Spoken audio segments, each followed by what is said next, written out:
안녕하세요. 법무법인 1심의 최동원 변호사입니다. 오늘은 음주운전 사고가 발생한 사건을 무혐의 처분으로 잘 종결했었던 사례를 하나 가지고 와봤어요. 이 사건은 의뢰인이 동승자분을 태우고 운전을 하다가 사고가 나서 동승자도 다치고 본인도 다치고 그랬던 사건이었어요. 문제는 사고가 나서 경찰이 출동을 했고 음주 측정을 해보니 음주 측정 결과가 혈중 알코올 농도 0.031%의 수치가 측정이 된 사건이었다는 것이죠. 이렇게 음주운전 기준치를 넘는 결과가 나왔는데도 검사는 최종적으로는 음주운전 부분에 대해서 무혐의 처분을 했어요.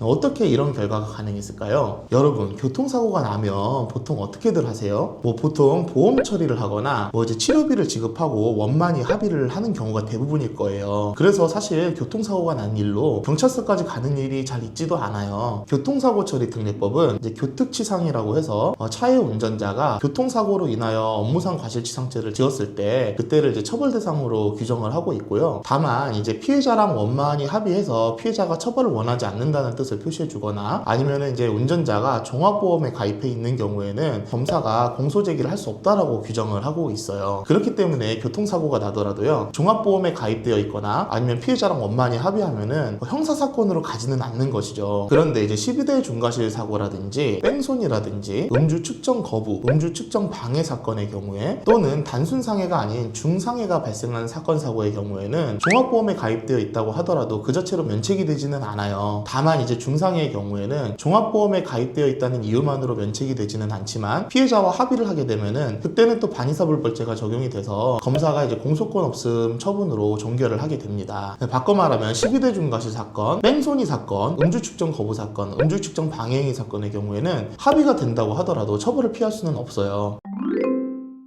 그러면 음주운전을 해서 사고가 난 경우는 어떨까요? 음주운전은 아까 말씀드린 12대 중과실의 한 유형에 속해요. 그러니까 음주운전으로 사고가 난다라고 한다면 종합보험에 가입되어 있다고 하더라도 그리고 피해자와 합의가 됐다고 하더라도 일단은 형사처벌 대상이 되는 것은 맞습니다. 그리고 이때는 음주운전죄와 교통사고처리특례법상 교특치상죄 이 두 가지 죄명으로 처벌이 될 것이고요. 물론 술에 취한 정도가 심해서 술의 영향으로 정상적인 운전이 곤란한 상태였다라고 한다면 교특치상죄가 아닌 위험운전치상죄가 되어서 가중처벌된다라는 점은 지난 영상에서 제가 한번 말씀을 드렸습니다.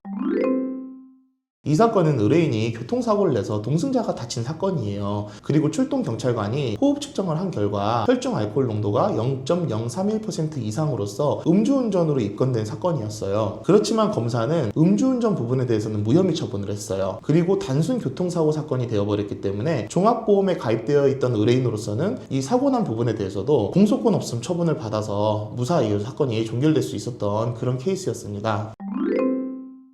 여러분, 운전자가 운전 당시에 혈중 알코올 농도 0.03% 이상의 상태에서 운전을 했다라는 점은 검사가 입증을 해야 돼요. 증거에 의해서요. 물론 당시 출동했던 경찰관이 호흡 측정기를 통해 가지고 얻은 그 호흡 측정 결과는 유력한 증거가 되는 것은 맞아요. 그렇지만 그것만으로 실제 운전자가 운전 당시에 혈중 알코올 농도 0.03% 이상의 상태에 있었다라는 점을 완벽하게 증명하는 경우는 아니에요. 이 사건도 경찰관이 실제 출동을 해서 측정을 한 결과 혈중 알코올 농도가 0.031%로서 기준치를 넘는 결과가 나왔어요. 하지만 과연 이 수치가 실제 운전자가 운전했을 당시에도 그 혈중 알코올 농도 수치에 있었는지는 따져볼 부분이 있었던 거죠. 우선 운전 시점과 실제 음주 측정이 이루어진 그 시간 사이에 시간적 간격에 주목을 할 필요가 있습니다. 현장에서 음주 단속을 하는 것이 아니고 사고가 났다라는 신고를 받고 경찰이 출동을 해서 음주 측정을 했다고 한다면은 그 실제 측정이 이루어지기까지의 시간적 간격이 있게 마련이에요. 이 사건도 사고가 난 시점, 즉 이때 운전이 종료했겠죠. 이때는 18시 40분이었는데 신고를 받고 출동한 경찰관이 음주 측정을 한 시간은 18시 55분으로서 약 최종 운전 시점과 측정 시점 사이에는 약 15분간의 시간적 간격이 있었어요. 여러분, 술을 마시면 어떻게 되나요? 술을 마시면 점차 술 기운이 오르다가 나중에는 점차 술이 깨는 경험을 다들 하셨을 거예요. 즉 술을 한 잔을 마셨다라고 볼게요. 그러면 그 술은 몸에 들어와서 점차 흡수가 됩니다. 그러면서 술 기운이 오르게 되는 거죠. 그러다가 올랐던 술 기운이 점차 내려가면서 술이 깨는 그런 과정을 거치게 되는데요. 이렇게 마신 술이 체내에 흡수 흡수되면서 술 기운이 오르는 구간, 즉 이때 혈중 알코올 농도를 측정을 하면은 시간이 지남에 따라서 혈중 알코올 농도가 증가하는 구간, 이 구간을 상승기라고 표현을 합니다. 그리고 반대로 술이 점차 깨기 시작해서 이때 혈중 알코올 농도 측정을 하면은 점차 수치가 낮아지는 구간, 이 구간을 하강기라고 불러요. 개인마다 차이는 있지만 보통은 30분에서 90분 사이에 혈중 알코올 농도가 점차 상승하여 최고치에 이른다고 하고요. 그 후 시간당 약 0.008%에서 0.03%로 그 혈중 알코올 농도가 감소한다라고 일반적으로는 알려져 있어요. 이 사건으로 돌아가서 만약에 의뢰인이 호흡 측정을 했을 그 당시가 혈중 알코올 농도가 오르는 구간이었다면, 즉 상승기 구간이었다고 한다면은 이 측정 시점보다 15분 전인 실제 운전 시점에서는 혈중 알코올 농도가 0.031%보다 더 낮았을 가능성, 심지어는 음주운전죄의 기준치인 0.03%보다 더 미만이었을 가능성을 배제할 수는 없어요. 반대로 의뢰인이 호흡 측정을 했을 당시에 혈중 알코올 농도가 점차 하강하는 구간, 즉 하강기에 있었다라고 한다면 측정 당시보다 15분 전인 실제 운전 시점에는 혈중 알코올 농도가 0.031% 이상이었을 가능성이 높은 것이죠.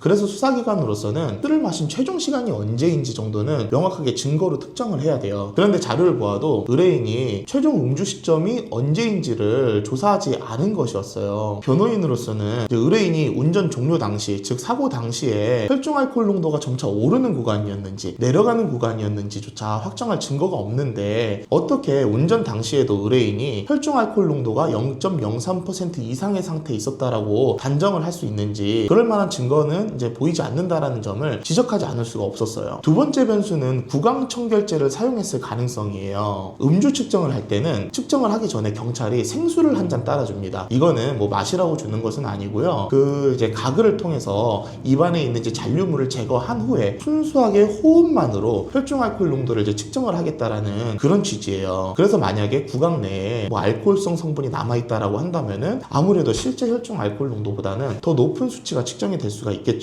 그런데 만약에 입에 알코올 성분이 잔류해 있었고 이걸 헹궈내지 않았다거나 아니면 헹구기는 했지만 충분하게 헹궈지지 않았다라고 한다면 입안에 남아있는 잔류 알코올성 성분 때문에 실제 혈중 알코올 농도보다 훨씬 더 높은 수치가 측정될 가능성이 있는 것이죠. 실제로 의뢰인은 구강청결제를 항상 차에 비치하고 있었어요. 그리고 이제 수시로 이거를 사용하는 그런 습관이 있었던 분이셨더라고요. 구강청결제는 알코올성 성분을 함유하고 있었기 때문에 만약에 호흡 측정을 할 당시에 입에 그 성분이 조금이라도 남아있었다라고 한다면은 그 영향으로 인해서 그 측정값이 오류를 일으켰을 가능성 또한 배제할 수는 없었어요. 저는 이제 이 두 가지 주장을 포함하여 여러 가지 이제 변론을 했습니다. 검사도 그 호흡 측정 결과인 이제 0.031%의 측정값이 실제 운전을 할 당시에도 그런 혈중 알코올 농도에 있었을 것이다 라는 점을 증거로 입증하기는 어렵다고 봤어요. 음주운전죄 혐의 부분에 대해서는 이제 무혐의 처분을 했고요. 그러면 이제 단순 교통사고 사건으로 이제 바뀌었으니 이 부분에 대해서는 이제 종합보험 가입 결과를 반영하여 최종적으로는 이제 공소권 없음 처분으로 이 사건을 종결을 했었습니다.